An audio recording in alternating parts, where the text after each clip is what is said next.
আপনি যখন দ্বিতীয় প্রস্তাবটাকে গ্রহণ করলেন, আমি কোরআনের আয়াতের মাধ্যমে আপনাকে সহ গোটা পৃথিবীর মানব মণ্ডলীকে অবহিত করলাম।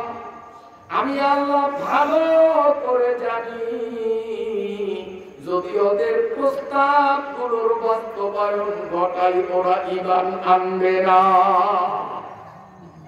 তার কারণ ওরা যে প্রস্তাবগুলো করেছে আমি আল্লাহ আপনার হাতে এর চেয়েও কঠিন কঠিন জিনিসের বাস্তবায়ন ঘটাইছি, যেগুলো প্রত্যক্ষভাবে দেখার পরেও ওরা ঈমান আনলো না। যেমন আল্লাহ পাহাড় সরানো, ওরা মনে করছে এটা একটা কঠিন প্রস্তাব। পাহাড় সরানো কঠিন প্রস্তাব না, এটা মুহাম্মদ পারবে না, মুহাম্মদের আল্লাহরও শক্তি নাই, কাজে আমাদেরও ঈমান আনা লাগবে না। মুহাম্মদ যে ভণ্ড নাউজুবিল্লাহ এটা প্রমাণ হয়ে যাবে, কারণ এত কঠিন প্রস্তাব মুহাম্মদের আল্লাহ পুরো করতে পারবে না। এগুলো ওদের ভ্রান্ত ধারণা।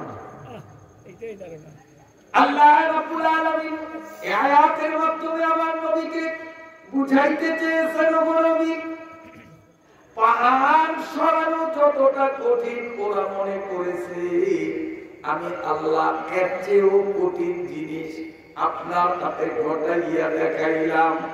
বড়টা দেখেই যখন ওরা ঈমান আনলো না, আপনাকে জাদুকর মনে করলো।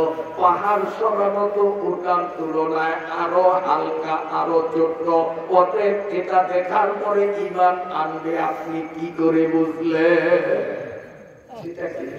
एक इशारा से दोबारा कर दिया, एक इशारा से दोबारा कर दिया, आसमां पर माए को ऐ बासफा। আমার নবী আসমানের চন্দ্রের দিকে পূর্ণিমার রজনীতে এভাবে ইশারা করছেন, নবীজির আঙ্গুলের ইশারায় আকাশ বর্গের চন্দ্র ফেটে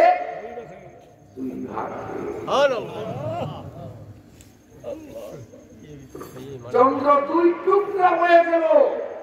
এই 20 শতাব্দীতে গেল কয়েক বছর আগে আমেরিকার 2 জন বিজ্ঞানী রকেট যোগে চন্দ্রে গেল। চন্দ্রের পৃষ্ঠদেশে এভাবে ফাটা জোড়া লাগার চিহ্ন বিদ্যমান দেখে ওখান থেকে কিছু মাটি সংগ্রহ করে কম্পিউটার পদ্ধতিতে ওই মাটিকে পরীক্ষা নিরীক্ষা করার পর তারা দেখলো যে এই ভাঙ্গা গড়ার বয়স 1500 বছর। ওরা ওখান থেকে দুনিয়ার কম্পিউটারে মেসেজ দিল যে চন্দ্রটা মাঝখানে জোড়ার দাগ, আমরা পরীক্ষা করে দেখলাম 1000 বছর পরে চন্দ্রটা কি যেন ভাঙছে, আবার তাকে জোড়া দিচ্ছে। ওরা দুনিয়াতে আসলো রকেট যোগে। আসার পরে যখন তাদের পরীক্ষা নিরীক্ষার কথা ব্যক্ত করলো, তখন তারা জানতে পারলো মুসলমানদের নবী নাকি 1000 বছর আগে চন্দ্রকে টুকরা করেছে। ও দুজন বেঈমান খ্রিস্টান বিজ্ঞানীর সাথে সাথে কলেমা পড়ে মুসলমান হয়ে গেছে। আল্লাহ রাব্বুল আলামিন তাই বলেন, ওয়ালাউ আন্না কুরআনান সুয়িরাত বিল জিবাল। ও নবী, পাহাড় স্থানান্তরিত হওয়া ওদের দৃষ্টিতে বড় কঠিন, আপনার মাধ্যমে আমি আল্লাহ করতে পারবো না ওদের ধারণা। কিন্তু আমি আল্লাহ পাহাড় সরানোর চেয়েও আকাশ বর্গের দীপ্তিমান চন্দ্রকে টুকরা করা, ওতে আবার জোড়া লাগানো, পাহাড় সরানোর চেয়েও তো অনেক বড়। পাহাড় আপনার কাছে, চন্দ্র হলো অনেক দূরে। আপনি দূরেরটা পারলে ধারেরটা কেন পারবেন না? কত বড়টা দেখাও তো ওরা ঈমান আনলো না।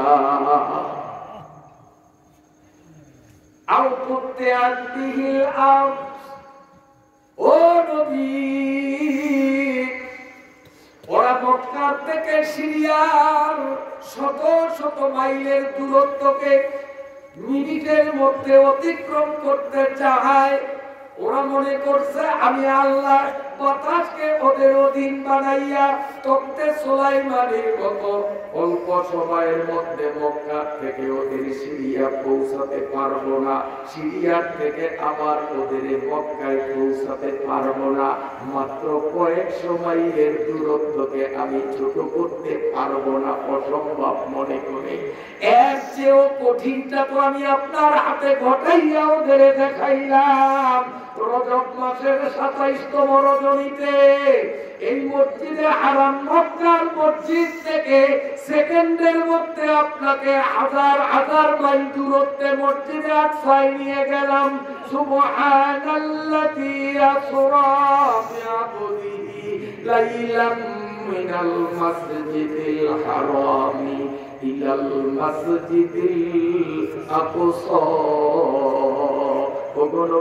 আপনাকে বাইতুল্লাহ থেকে মসজিদে আকসা পর্যন্ত হাজার হাজার মাইলের দূরত্ব সামান্য সময়ে নিলাম। ওখান থেকে এক এক করে সপ্তাহাস এক করে 800 কুরসি লৌহ কলম জান্নাত জাহান্নাম সব প্রদক্ষিণ করাই আবার আমি আল্লাহ আপনাকে দুনিয়াতে আনলাম। আপনি খানায় কাবার থেকে বের হওয়ার সময় দরজায় যে তালা লাগাইলেন, সফর শেষ কইরা আইসা দেখেন তালাটা এখনো লড়তেছে। আপনি যেই বিছানায় শুয়েছিলেন, যেই বিছানার থেকে সফরে গেলেন, আইসা দেখেন ওই বিছানা এখনো ঠান্ডা হলো না। অথচ সফর কত লম্বা।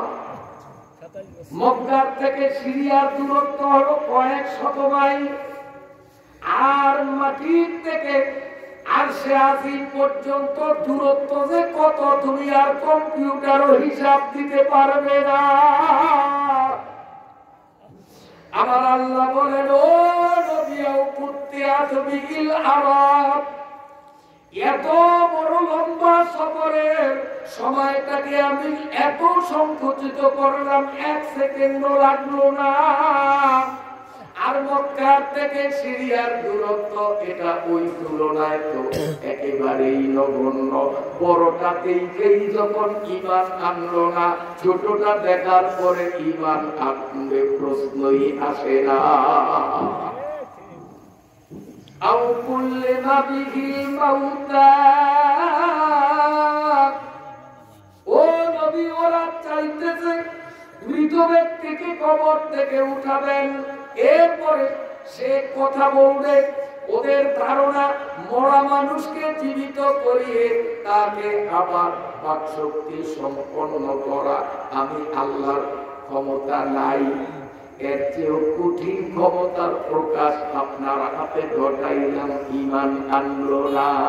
সঙ্গে রেজু নেতেরা কালমা পড়া, সঙ্গে রেজু নেতেরা কালমা পড়া, উস্তুনে হান্নানা ফিরকত মে জ্বলা, উস্তুনে হান্নানা আজহিদ রে রাসূল, নালামি জানাম তো আরবাবে ওকুল। সুবহানাল্লাহ। মরা মানুষ জীবিত হবে, কথা বলবে, বিষয়টা আসলে একটু কঠিন, ঠিক না?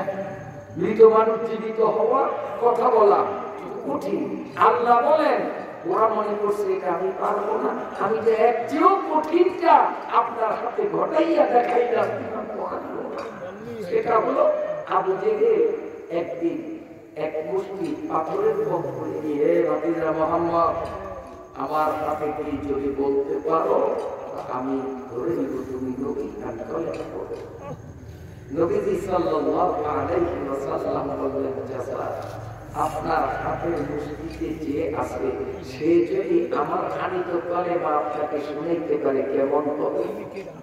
আবু জেহেল কয়, তাহলে তো আরো চমৎকার, তুমি যে নবী কোনো সন্দেহ থাকবে না।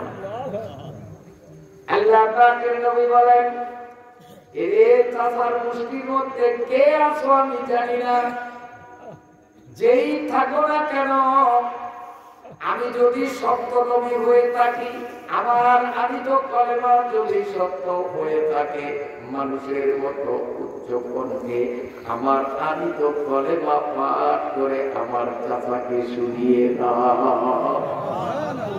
সঙ্গেলে শুনেতে রাখা পড়া পুস্তনে হান্না না ফির কতমে জ্বালা। সঙ্গে সঙ্গে আবু জেহেলের মুখের ভিতরে আবদ্ধকৃত প্রতিটি কঙ্কুরি উচ্চ স্বরে আমাদের নবীর আনিত কলেমার স্লোগান দিয়ে কানায় কাবার পরিবেশকে মুখরিত করে তুলল। প্রতিটা কঙ্কুরির থেকে মানুষের মতো স্পষ্ট ভাষায় কলেমার ধ্বনি তুলল। লা ইলাহা ইল্লাল্লাহু মুহাম্মাদুর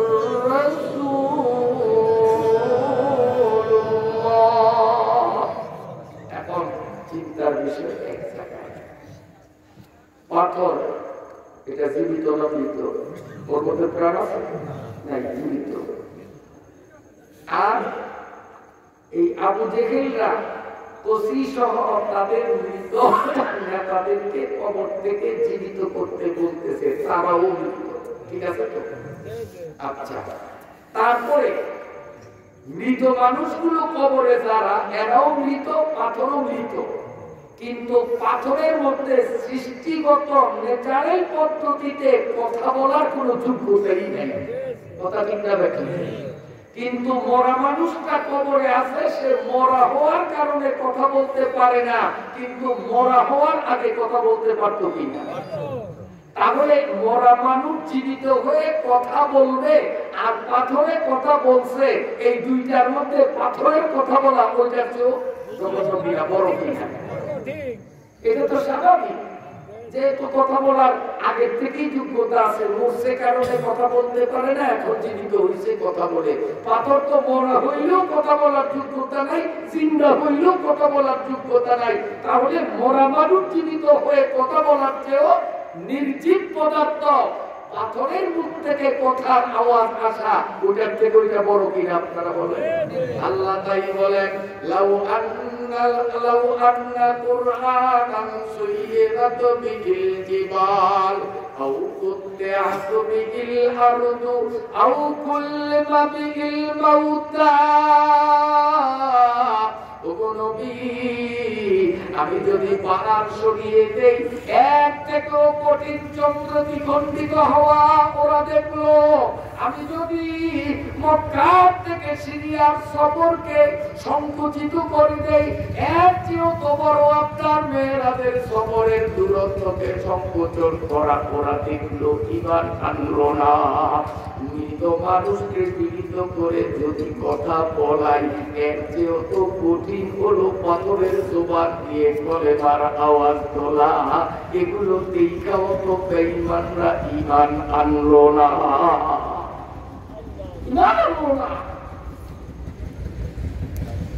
এভাবে রাসূল সাল্লাল্লাহু আলাইহি ওয়াসাল্লাম মদিনার মসজিদে যখন ওয়াজ করতেন, ভাষণ দিতেন, খুতবা প্রদান করতেন, মসজিদে মিম্বার তখন ছিল না। যে মিম্বার 3 সিঁড়ি বিশিষ্ট ছিল না। একটা মাথা কাটা মরা খেজুর গাছ ছিল, ওই খেজুর গাছের সাথে নবীজি পিঠ ঠেক দিয়ে দাঁড়িয়ে দাঁড়িয়ে খুতবা দিতেন। পরবর্তীতে মসজিদে নববীতে যখন মিম্বার তৈরি হলো, আল্লাহ পাকের নবী তখন মিম্বরে বসে বসে বয়ান শুরু করলেন। আর মিম্বরের পাশেই সেই মরা খেজুর গাছ মানুষের মতো ফুপিয়ে ফুপিয়ে কাটতে হবে। উসদনে আন নানা আজে হিজরে রাসূল, উসদনে আন নানা আজে হিজরে রাসূল, নালাম ইসাত হামতু আরবা বেউকু। মরা খেজুর গাছ কাটতে লাগছে। আল্লাহ পাকের নবী মরা খেজুর গাছের সামনে দাঁড়িয়ে এই মৃত নির্জীব বৃক্ষ খেজুর গাছকে নবীজি বললেন, এই খেজুর গাছ তুমি কেন কাটো? মরা খেজুর গাছ বলি, ইয়া রাসূলুল্লাহ, এতদিন আপনি আপনার বরকতময় দিকটা আমার সাথে সম্পৃক্ত রাখতেন, মিম্বর পেয়ে আজ আমাকে বর্জন করেছেন, আমি তো আপনার বিয়োগ বেদনা সইতে পারি না। নবীজি গাছকে যত বলেন থামো থামো, তুমি কেঁদো না কেঁদো না। সাহাবায়ে কিরাম অবাক হয়ে নবীজি আর খেজুর গাছের মাঝে কথোপকথন হইতেছে, সবাই তাকাইতেছে, আল্লাহ পাকের কুদরত দেখতেছে, দিলের মধ্যে ঈমান তাদের পরিপক্ক হচ্ছে। কাফের বেঈমান আবু জেহেল পাখিরাও দেখছে, আর তাদের অন্তর আরো আগের চেয়ে বেশি বক্র হতে যাচ্ছে। ওরা বলে, দেখছো মুহাম্মদ কত বড় জাদুকর, গাছের সাথে কথা বলছে।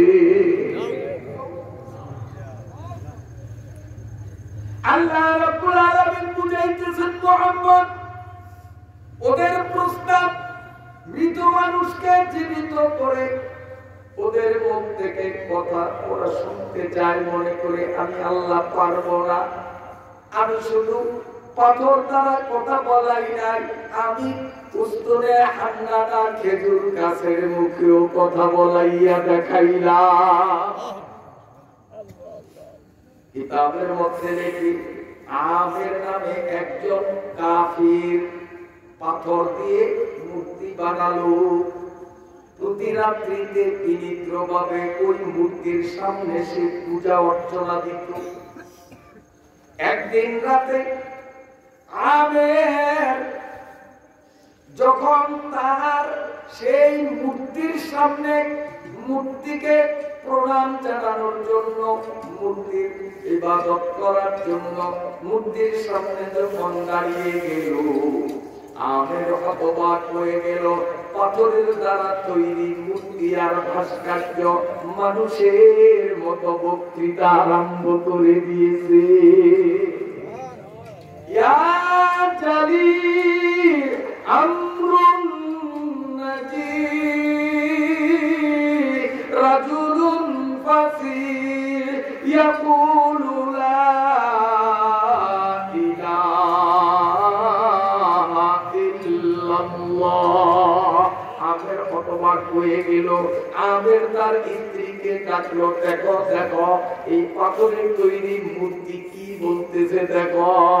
আমের স্ত্রী দৌড়াইয়া আসলো, আইসা যখন এই সামনে দাঁড়াইলো, ওই মূর্তি মানুষের মতো আবার বক্তৃতা শুরু করে দিল, ইয়া জালি আমরুন নাজি রাজুলুন ফাসির ইয়াকুলু লা ইলাহা ইল্লাল্লাহ। এ মুশরিক বেঈমানের বাচ্চারা আর কতকাল ভ্রান্তির বেড়াজালে আবদ্ধ থাকবি? একজন সুস্পষ্ট ভাষী নবীর আগমন ঘটেছে, যিনি লা ইলাহা ইল্লাল্লাহ দাওয়াত দেন। কিয়ামত পর্যন্ত যদি কেউ হেদায়েত চায়, ওই নবীর পথ ছাড়া ভিন্ন কোনো পথ না। মূর্তি বলে আমাদের ইবাদত কেন করো? যদি সঠিক হেদায়েত চাও তো নবী মুহাম্মদুর রাসূলের কলেমা পড়ো।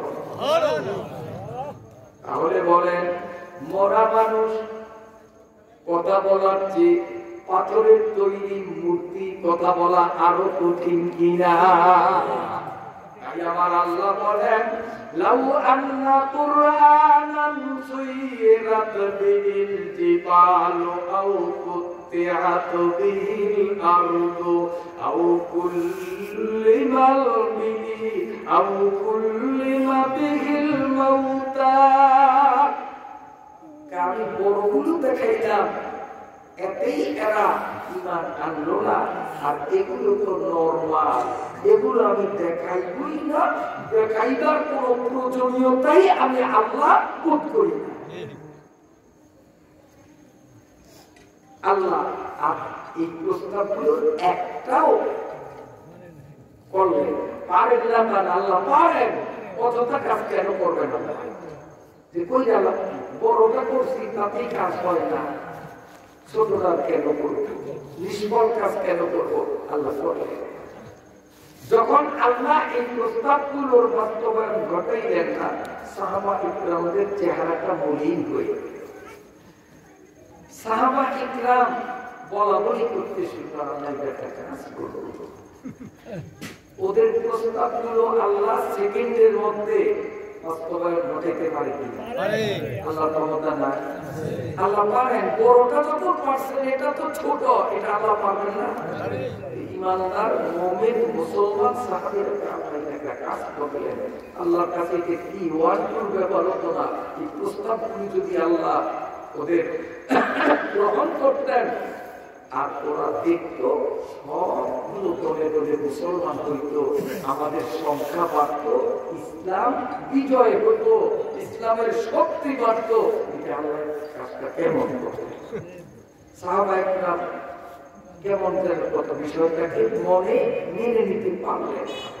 সাথে সাথে আল্লাহ রাব্বুল আলামিন জিবরাইলকে ডেকে বললেন, জিবরাইল, সূরা আর-রা'দের ৩১ নম্বর আয়াতের এক অংশ আমার নবীর কাছে দিলা।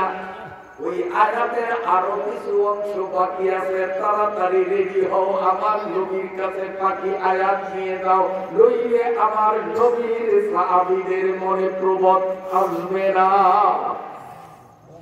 সাথে সাথে জিবরাইল আল্লাহর হাবিবের সামনে এসে ৩১ নম্বর আয়াতের এক অংশ নবীজিকে শুনাইয়া দিলেন। বাল্লিল্লাহিল আমরু জামিয়া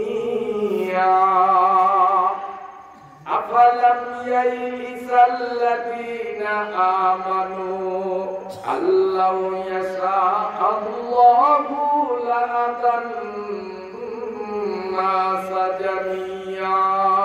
সুবহানাল্লাহ। আল্লাহ পাক সাহাবীদেরকে সান্ত্বনা দেওয়ার জন্য আল্লাহ পাক আয়াতের এই অংশ নাযিল করলেন। আল্লাহ বুঝাইতেছেন, বাল্লিল্লাহিল আমরু জামিয়া, ও আমার নবী সাহাবীরা, সব কিছু আল্লাহ তাআলার অধিকারভুক্ত। আল্লাহ যা ইচ্ছা তাই তিনি করতে পারেন, আল্লাহর উপরে কারো আপত্তি তোলার অধিকার নাই, ঠিক কিনা? আল্লাহ যাকে খুশি সুস্থ রাখতে পারেন, আল্লাহ যাকে খুশি অসুস্থ বানাইতে পারেন, ঠিক কিনা? আল্লাহ যাকে খুশি ধনী বানাইতে পারেন, আল্লাহ যাকে খুশি গরীব বানাইতে পারেন, ঠিক না বেটি? উসতে সুলতানি মুসাল্লাম মরুরা নিস্তে কাসরা জোরায়ে চুয়াচেরা বাল্লিল্লাহিল আমরু জামিয়া। আল্লাহ বুঝাইতেছেন, ও নবীর সাহাবীরা, সব কিছু আল্লাহ তাআলার অধিকারভুক্ত। আল্লাহ যা ইচ্ছা তা করতে পারেন, আল্লাহ যা ইচ্ছা তা তিনি না করেন, এটা একচ্ছত্র অধিকার তার। কাজেই তিনি এই প্রস্তাবগুলোকে মূল্যায়ন করলেন না। এ ব্যাপারে তোমাদের খালি খালি মাথা ঘামাবার কোনো প্রয়োজন না।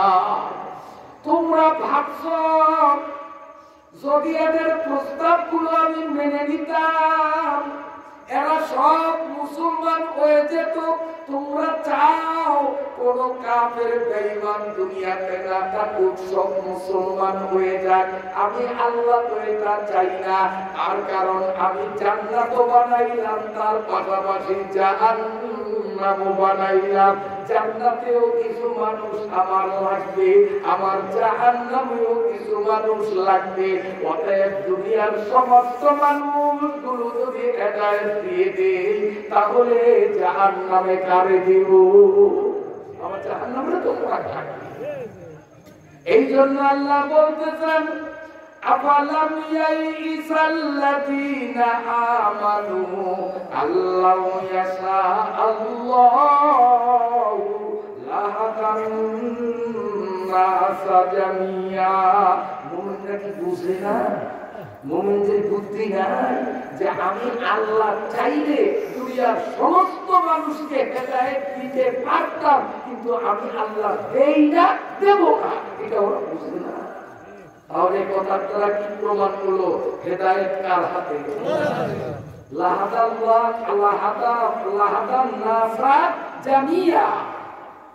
সমস্ত মানুষকে হেদায়েত দেওয়ার অধিকার কার হাতে?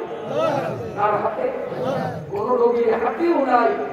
ইন্নাকা লান তাহদি মান আহবাবতা, আল্লাহ পাক নবীকে বলেন হেদায়েত দেওয়ার ক্ষমতা আমি আপনার হাতে দিলাম না। যদি আপনার হাতে হেদায়েতের চাবিকাঠি থাকতো তো আবু জেহেল হেদায়েত পাইত। ঠিক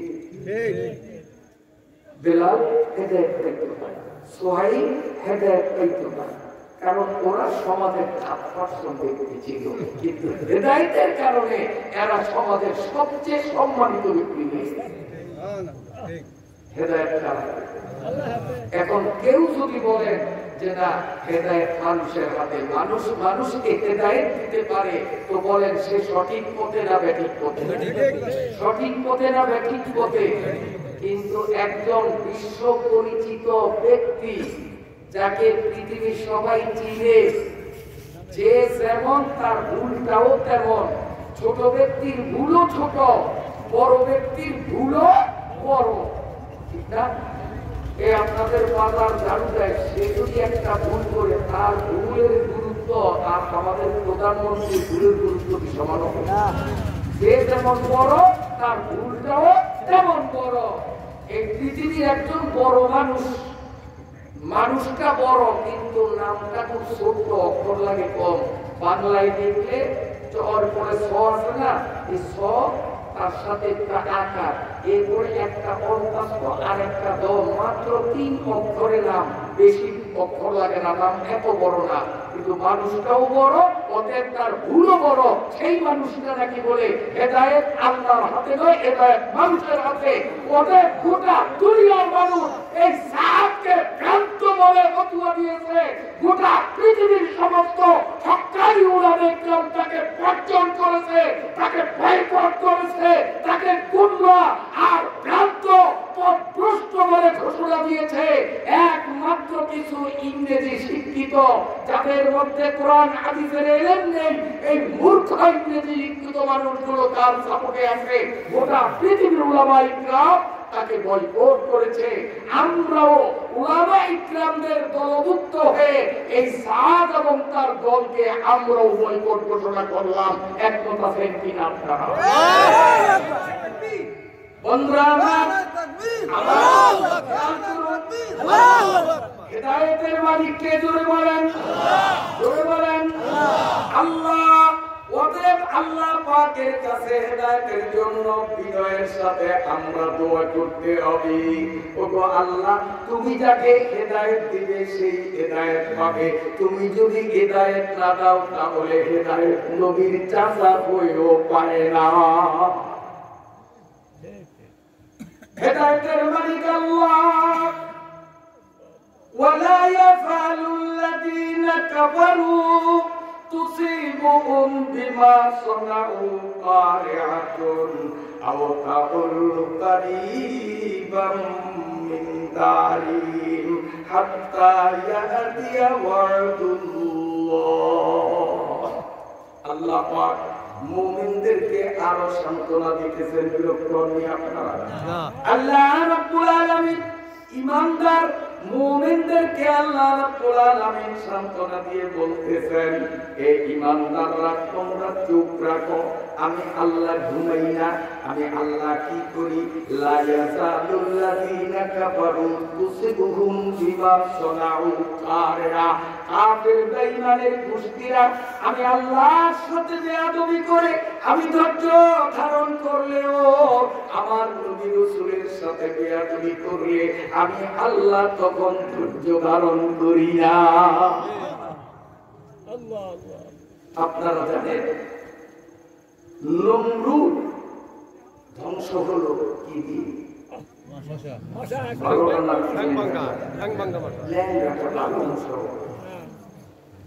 কেন? ইব্রাহিম নবীর সাথে বেয়াদবি করছে। এই নমরুদ আল্লাহর সাথে বেয়াদবি শুরু করছে, তখন ইব্রাহিম নবীর জন্ম হয়। ইব্রাহিম নবী জমিনে আসার অনেক আগেই নমরুদ নিজেকে খোদা দাবি করছে, রব দাবি করছে। বেয়াদবি কার সাথে করছে? কার সাথে? ওই আল্লাহ তো মশা পাঠালেন, আল্লাহকে আমার সাথে বেয়াদবি করছো, আমি সবর করি, কিচ্ছু কমু না, সময় মতো ধরবো তোর মুহূর্তের পরে। হাত্তা ইয়াতিয়া ওয়াদুল্লাহ, ওয়াদুল্লাহর ব্যাখ্যা আসবে, তার এক ব্যাখ্যা করবো মৌত আসব তখন বলবো কত করতে পারে কি হয়। ইব্রাহিম নবী যখন নবুয়ত প্রাপ্ত হলেন, আর এই পাপিষ্ঠ নমরুদ ইব্রাহিমের সাথে যখন বেয়াদবি করছে, আল্লাহ বলেন নমরুদ আর কাম হবে না, আমি আর ধৈর্য ধরতে পারি না। এতদিন আমার সাথে বেয়াদবি করছো, কিচ্ছু বলি নাই, আমার বন্ধুর সাথে বেয়াদবি করছো, তো রক্ষা নাই, মশার ল্যাংড়াটা দিয়ে তোরে আমি ফাইট করতে পারি। ফিরআউন নদীতে ডুবে বসে, কেন? কার সাথে বেয়াদবি করছে? কথা বলেন না, আল্লাহর সাথে, মুসা নবীর সাথে। মুসা নবীর জন্মেরও অনেক আগ থেকে ফিরআউন আল্লাহর সাথে বেয়াদবি করছে, রব দাবি করছে, আনা রাব্বুকুমুল আ'লা, ফিরআউন দাবি করছে। তখন মুসা নবীর জন্ম হয়েছে, তো বেয়াদবি কার সাথে? ওই আল্লাহ তো তারে নদীতে ডুবাইল না। আল্লাহর কাছে তোমরা যতই বেয়াদবি করো, আমি আল্লাহর সাথে আমি যুদ্ধ করব, কিছু বলব না। মৃত্যুর সময় আসুক, তখন থেকে খেলা হবে। হযরত মুসা আলাইহিস সালামের সাথে যখন ফিরআউন বেয়াদবি শুরু করলো, আল্লাহ বলেন ফিরআউনিয়া সোরা আর সুযোগ নাই, এতদিন আমার সাথে বেয়াদবি করছো, কিচ্ছু বলি নাই। আমার বন্ধু মুসার সাথে যখন বেয়াদবি করছো, তোরে আর ছাড় দেওয়া যায় না, আল্লাহ তারে নদীতে ডুবাইয়া মারছে। গুরু এ বাতের বরাদ যাবেনি। আমার ভাইরা বাবাজিরা, তাই আল্লাহ বলেন ওয়ালা ইয়াযালুল্লাযীনা কাফারু তুসিবুহুম বিমা সানাউ কারিআ। আল্লাহ বলেন ও মুমিনরা, একটু চোখ করে তাকাইয়া দেখ, এই বেঈমানের গোষ্ঠীরা আল্লাহর সাথে বেঈমানি করছে, আমি আল্লাহ কিচ্ছু বলি নাই। যখনই আমার বন্ধু নবীর সাথে বেয়াদবি, আমার বন্ধুর বন্ধু তোরা মুসলমান, তোদের সাথে বেয়াদবি শুরু করবো, আমি আল্লাহ আর চুপ থাকতে পারি না। আমি আল্লাহর সিস্টেম হলো লা ইয়াযালুল্লাযীনা কাফারু তুসিবুহুম বিমা সানাউ কারিআ, তাদের অপরাধের প্রায়শ্চিত্ত হিসাবে আমি আল্লাহ জমিনে পদে পদে পদে পদে তাদের উপরে আযাব দিয়ে তাদেরকে শাস্তি দেব। আমার সুন্নাত ছিল, আমার গায় আমার মারছিল আল্লাহ, আমার নবীর সুন্নাত ছিল, আমার গায় আমার চিজ ভাষা দিয়ে হইছে। আল্লাহ আল্লাহ আল্লাহ কইছে, আল্লাহই শুনছে, আল্লাহই। ধৈর্য ধরেন, আল্লাহ ধৈর্য ধরেন। সত্যের জয়, অসত্যের ক্ষয়।